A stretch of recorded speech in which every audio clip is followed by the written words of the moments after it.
গবাদি পশু সংরক্ষণ বিলটি নিয়ে এবার সরকারের উপর হামলে পড়লেন সাংসদ গৌরব গগৈ। মঙ্গলবার তিনি বলেন, গবাদি পশু সংরক্ষণ বিলটি কোভিড পরিচালনা ও টিকা দেওয়ার ক্ষেত্রে সরকারের ব্যর্থতা ঢাকার একটা চক্রান্ত ছাড়া আর কিছুই নয়। তিনি বলেন, 2021 সালের নির্বাচনী ইস্তেহারে আমরা প্রতি জেলায় গোশালা নির্মাণের প্রতিশ্রুতি দিয়েছিলাম। অসম কংগ্রেসও বিজেপি সরকারের অধীনে অসমে অবৈধ গরু সিন্ডিকেটের বিষয়টি উত্থাপন করেছে। তিনি বলেন, কংগ্রেস দীর্ঘকাল ধরে গরু রক্ষার কথা বলে আসছে। 1950 সালের গবাদি পশু সংরক্ষণ আইনকে উদ্ধৃত করে গগৈ একটি নতুন আইনের প্রয়োজনীয়তা নিয়ে প্রশ্ন তুলেন। তিনি বলেন, এই বিলের সমস্ত মূল বিধানগুলি 1950 সালের বিদ্যমান আইনে রয়েছে। তাহলে কেন নতুন আইনের প্রয়োজন পড়ল? কেন এই আইনকে সঠিকভাবে প্রয়োগ করা হলো না? তিনি বলেন, গরু চোরাচালানের সমস্যা মোকাবেলায় সরকারের নতুন আইনের দরকার নেই। গৌরব বলেন, কোনোভাবে যদি এই আইনের অপব্যবহার হয় তাহলে অসমের হাজার হাজার দুগ্ধ খামার ও দুগ্ধ সমবায়ের মৃত্যুর জন্য প্রস্তুত থাকতে হবে। দুধ বন্ধ করে দেওয়া বয়স্ক গরুর যত্ন নিতে পারবে না সমবায়গুলি। কৃষকরা গবাদি পশু কিনতে গিয়ে হয়রানির শিকার হবেন। এই বিলে কিভাবে দুগ্ধের উৎপাদন বাড়ানো যায়, আরও সমবায় তৈরি করা যায়, উৎপাদন ইউনিট কিভাবে পাওয়া যায় তার কোনো উল্লেখ নেই, বলেন সাংসদ গৌরব গগৈ। তিনি আরও বলেন, অসমে নবগঠিত সরকার মহামারী মোকাবেলায় লড়াই করার সময় নিজের বাংলো সংস্কার ও সৌন্দর্যমণ্ডিত করতে ব্যস্ত। বলেন, সরকার মাইক্রোফাইন্যান্স ঋণ মকুব করতে পারছে না। লোকের কাছে রেশনের জন্য টাকা নেই। এটি লজ্জাজনক যে জনতা লক্ষ লক্ষ টাকা দিয়ে ব্যয়বহুল বাংলো সংস্কারে ব্যয় করা হচ্ছে। এই মুহূর্তে এই ব্যয়বহুল কাজের কোনো অর্থ নেই।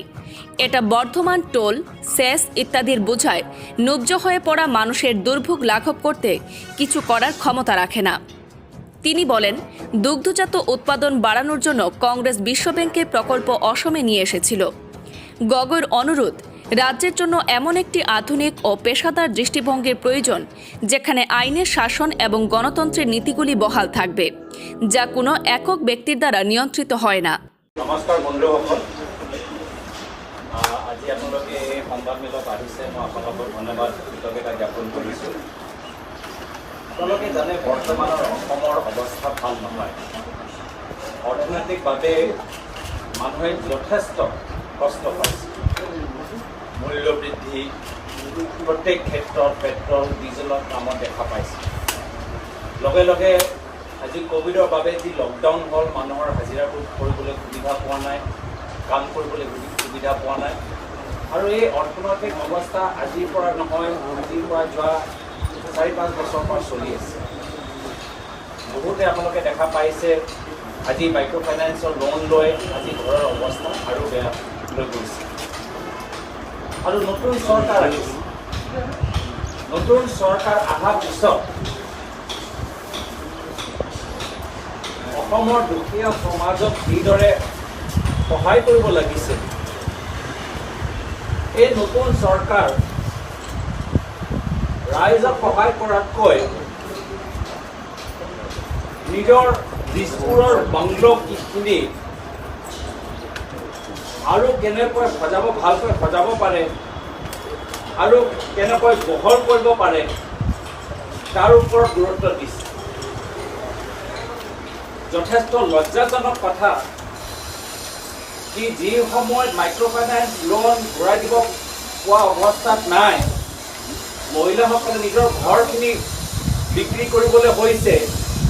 আমাৰ অসমৰ মুখ্যমন্ত্ৰী আৰু তেখেতৰ কেবিনেটৰ মন্ত্ৰীসকল আজি তেওঁলোকৰ নিজৰ ঘৰৰ ক'ৰবাত এচিত লাখ লাখ টকা খৰচ কৰিছে, নতুন ৰুমৰ ওপৰত লাখ লাখ টকা খৰচ কৰিছে, নতুন কিচেনৰ ওপৰত লাখ লাখ টকা খৰচ কৰিছে।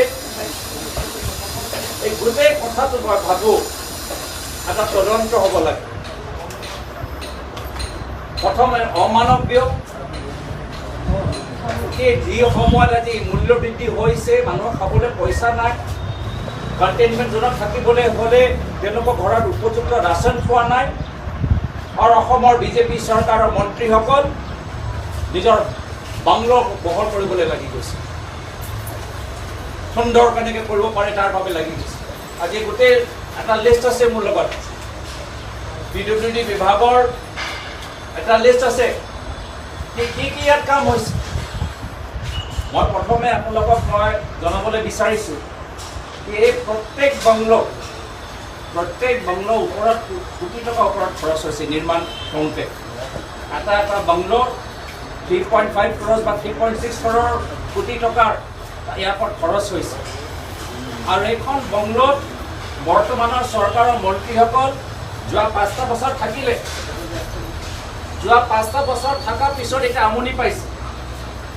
আমনি পাইছে তেওঁলোকৰ কাৰণে এই 3.6 crore বাংলোৰ তেওঁলোকৰ কাৰণে এতিয়া সৰু হৈছে ক'ৰবাত অভাৱ দেখা পাইছে আৰু সেইকাৰণে এতিয়া কাৰো ওপৰত পইচা খৰচ কৰিছে এতিয়া নতুন ৰুম লেট্ৰিন বাথৰুম লগাওঁতে কোনোবা এটা বাংলোত 22 লাখ এষ্টিমেট ক'ৰবাত ইলেক্ট্ৰিকেলৰ কাম ঠিক কৰোঁতে কোনোবা এটা বাংলোত 8 লাখ টকাৰ এষ্টিমেট ক'ৰবাত এটা ইণ্টেৰিয়ৰ এক্সটেৰিয়ৰ অলপ ভাঙা এইবোৰ চব এই কামখিনি কৰি আছে তাত 18 লাখৰ এষ্টিমেট বনাইছে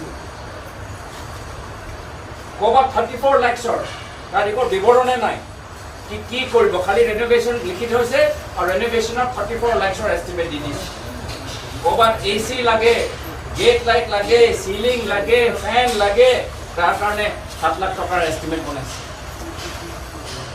ক'ৰবাত লেণ্ডস্কেপিং বাৰাণ্ডাটো আৰু ভাল হ'ব লাগে গাৰ্ডেনটো আৰু ভাল হ'ব লাগে তাৰ বাবে 15 লাখ টকা খৰচ কৰি এষ্টিমেট বনাইছে ক'ৰবাত নতুন কিচেন লাগে বৰ্তমানে 3.5 crore এই কোটি টকাৰ বাংলোৰ ব্যুৰো ৰিপোৰ্ট তৰঙ্গ টিভি।